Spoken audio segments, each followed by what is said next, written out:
Audio clip number 21، اس میں انشاءاللہ عز و جل آپ سورہ بقرہ کی آیت نمبر 57 سے لے کر 59 تک کی تلاوت، ترجمہ اور تفسیر صراط الجنان سنیں گے۔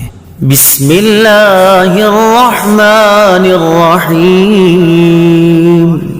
ترجمہ: اللہ کے نام سے شروع جو نہایت مہربان رحمت والا ہے۔ وَظَلَّلْنَا عَلَيْكُمُ الْغَمَامَ وَأَنزَلْنَا عَلَيْكُمُ الْمَنَّ وَالسَّلْوَىٰ كُلُوا مِن طَيِّبَاتِ مَا رَزَقْنَاكُمْ وَمَا ظَلَمُونَا وَلَٰكِن كَانُوا أَنفُسَهُمْ يَظْلِمُونَ۔ ترجمہ: اور ہم نے تمہارے اوپر بادل کو سایہ بنا دیا اور تمہارے اوپر من اور سلوہ اتارا کہ ہماری دی ہوئی پاکیزہ چیزیں کھاؤ، اور انہوں نے ہمارا کچھ نہ بگاڑا بلکہ اپنی جانوں پر ہی ظلم کرتے رہے۔ وَظَلَّلْنَا عَلَيْكُمُ الْغَمَامَ، اور ہم نے تمہارے اوپر بادل کو سایہ بنا دیا۔ تفسیر صراط الجنان میں ہے، فرعون کے غرق ہونے کے بعد بنی اسرائیل دوبارہ مصر میں آباد ہو گئے۔ کچھ عرصے بعد حضرت موسیٰ علیہ السلام نے انہیں حکم الہی سنایا کہ ملک شام حضرت ابراہیم علیہ السلام اور ان کی اولاد کا مدفن ہے اور اسی میں بیت المقدس ہے، اسے عمالقہ قبیلے سے آزاد کرانے کے لیے جہاد کرو اور مصر چھوڑ کر وہیں وطن بناؤ۔ مصر کا چھوڑنا بنی اسرائیل کے لیے بڑا تکلیف دہ تھا۔ شروع میں تو انہوں نے ٹال مٹول کی، لیکن جب مجبور ہو کر حضرت موسیٰ اور حضرت ہارون علیہم السلام کی معیت میں روانہ ہونا ہی پڑا تو راستے میں جو کوئی سختی اور دشواری پیش آتی تو حضرت موسیٰ علیہ السلام سے شکایتیں کرتے۔ جب اس صحرا میں پہنچے جہاں نہ سبزہ تھا، نہ سایہ اور نہ غلہ، تو وہاں پہنچ کر حضرت موسیٰ علیہ السلام سے دھوپ کی، گرمی اور بھوک کی شکایت کرنے لگے۔ حضرت موسیٰ علیہ السلام نے دعا فرمائی اور اللہ تعالیٰ نے اس دعا کی برکت سے ایک سفید بادل کو ان پر سائبان بنا دیا جو رات دن ان کے ساتھ چلتا، اور ان پر ایک نوری ستون نازل فرمایا جو کہ آسمان کی جانب سے ان کے قریب ہو گیا اور ان کے ساتھ چلتا، اور جب رات کے وقت چاند کی روشنی نہ ہوتی تو وہ ان کے لیے چاند کی طرح روشن ہوتا، ان کے کپڑے میلے اور پرانے نہ ہوتے، ناخن اور بال نہ بڑھتے۔ وَأَنزَلْنَا عَلَيْكُمُ الْمَنَّ وَالسَّلْوَىٰ، اور تم پر من اور سلوہ اتارا۔ تفسیر صراط الجنان میں ہے، اس صحرا میں حضرت موسیٰ علیہ السلام کی برکت سے ان کے کھانے کا انتظام یوں ہوا کہ انہیں من و سلوہ ملنا شروع ہو گیا۔ من و سلوہ کے بارے میں مفسرین کے مختلف اقوال ہیں۔ من کے بارے میں صحیح قول یہ ہے کہ یہ ترنجبین کی طرح ایک میٹھی چیز تھی جو روزانہ صبح صادق سے طلوع آفتاب تک ہر شخص کے لیے 1 سا یعنی تقریباً 4 کلو کی بقدر اترتی، اور لوگ اس کو چادروں میں لے کر دن بھر کھاتے رہتے۔ بعض مفسرین کے نزدیک من سے مراد وہ تمام چیزیں ہیں جو اللہ تعالیٰ نے اپنے بندوں کو کسی مشقت اور کاشتکاری کے بغیر عطا کر کے ان پر احسان فرمایا۔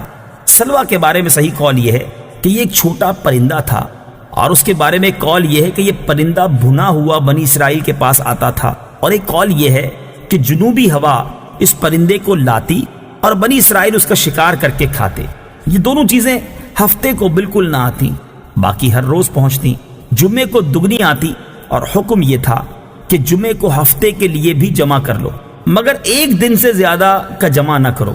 بنی اسرائیل نے ان نعمتوں کی ناشکری کی اور ذخیرے جمع کیے، وہ سڑ گئے اور ان کی آمد بند کر دی گئی۔ یہ انہوں نے اپنا ہی نقصان کیا کہ دنیا میں نعمت سے محروم ہوئے اور آخرت میں سزا کے مستحق ہوئے۔ وَإِذْ قُلْنَا ادْخُلُوا هَٰذِهِ الْقَرْيَةَ فَكُلُوا مِنْهَا حَيْثُ شِئْتُمْ رَغَدًا وَادْخُلُوا الْبَابَ سُجَّدًا وَقُولُوا حِطَّةٌ نَغْفِرْ لَكُمْ خَطَايَاكُمْ وَسَنَزِيدُ الْمُحْسِنِينَ۔ ترجمہ: اور جب ہم نے انہیں کہا کہ اس شہر میں داخل ہو جاؤ، پھر اس میں جہاں چاہو بے روک ٹوک کھاؤ، اور دروازے میں سجدہ کرتے داخل ہونا اور کہتے رہنا ہمارے گناہ معاف ہوں، ہم تمہاری خطائیں بخش دیں گے، اور ان قریب ہم نیکی کرنے والوں کو اور زیادہ عطا فرمائیں گے۔ وَإِذْ قُلْنَا ادْخُلُوا هَٰذِهِ الْقَرْيَةَ، اور جب ہم نے کہا اس شہر میں داخل ہو جاؤ، اس شہر سے بیت المقدس مراد ہے، یا اریحا جو بیت المقدس کے قریب ہے، جس میں امالکہ آباد تھے اور وہ اسے خالی کر گئے تھے۔ وہاں غلے میوے بکثرت تھے۔